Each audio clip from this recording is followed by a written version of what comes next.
Recording by Todd Ritchie. Test Rocket by Jack Douglas. Captain Baird stood at the window of the laboratory where the 1,000 parts of the strange rocket lay strewn in careful order.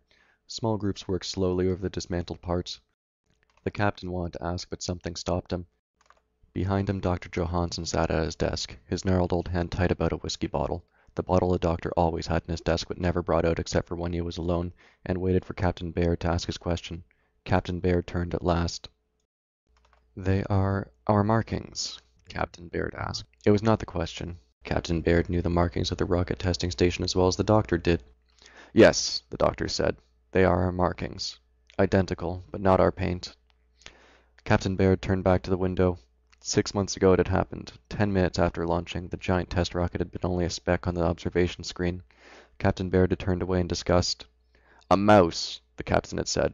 "Unfortunate a mouse can't observe, build, report. My men are getting restless, Johansen." "When we are ready, Captain," the doctor had said. It was 12 hours before the urgent call from Central Control brought the captain running back to the laboratory. The doctor was there before him. Professor Schultz wasted no time. He pointed at the instrument panel. "A sudden shift, see for yourself. We'll miss Mars by 1.25 million at least." 2 hours later, the shift in course of the test rocket was apparent to all of them, and so was their disappointment.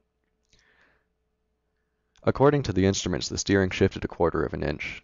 No reason shows up," Professor Schultz said.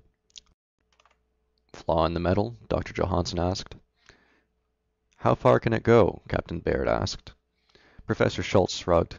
"Until the fuel runs out, which is probably as good as never, or until the landing mechanism is activated by a planet-sized body." "Course? Did you plot it?" the doctor asked.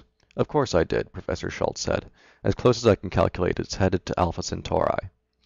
Captain Baird turned away. The doctor watched him.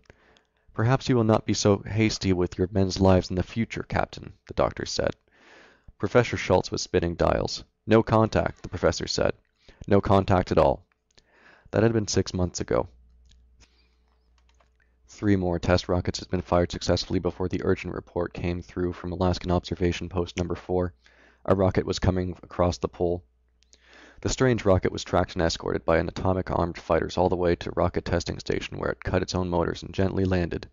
In the center of a division of atomic-armed infantry, the captain, the doctor, and everyone else waited impatiently. There was an air of uneasiness. "You sure it's not ours?" Captain Baird asked. The doctor laughed.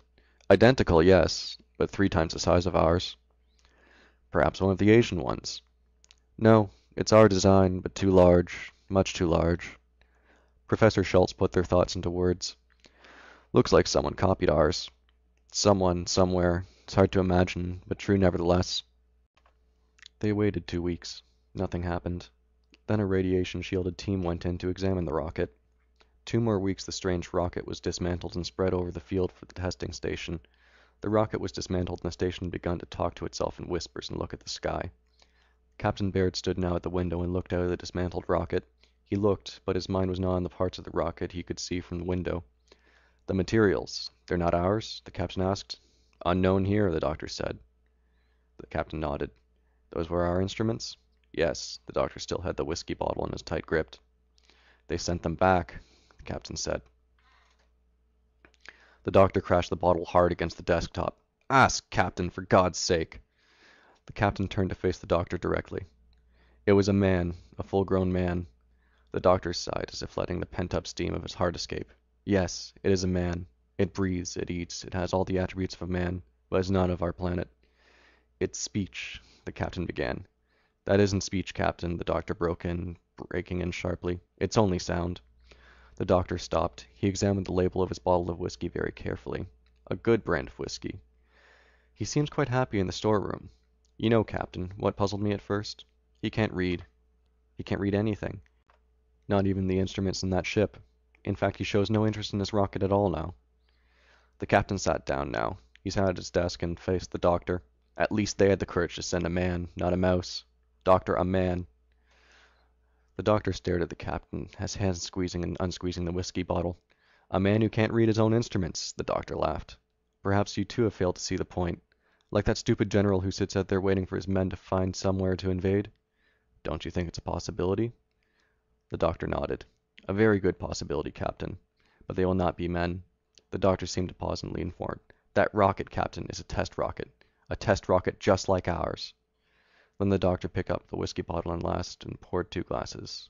"Perhaps a drink, Captain." The captain was watching the sky outside the window. End of Test Rocket by Jack Douglas.